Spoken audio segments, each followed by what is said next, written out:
knowledge and skills in the use of kitchen tools, preparing and cooking hot and cold meals.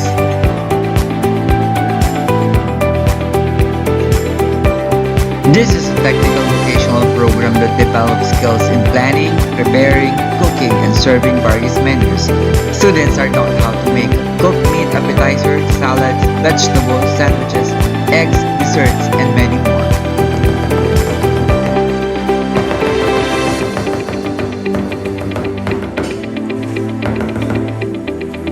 Students under the Cookery NCII program are trained in different food preparation and presentation techniques based on industry standards. There are 13 core competencies of cookery: clean and maintain kitchen premises, prepare stocks, sauces, and soups, prepare appetizers, prepare salad and dressing, prepare sandwiches, prepare meat dishes, prepare vegetable dishes, prepare egg dishes, prepare starch dishes, prepare poultry and game dishes, prepare seafood dishes, prepare desserts, and package prepared food.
Lester Falleria Garcia, Secondary School Teacher 3, PM1 holder, Cookery teacher.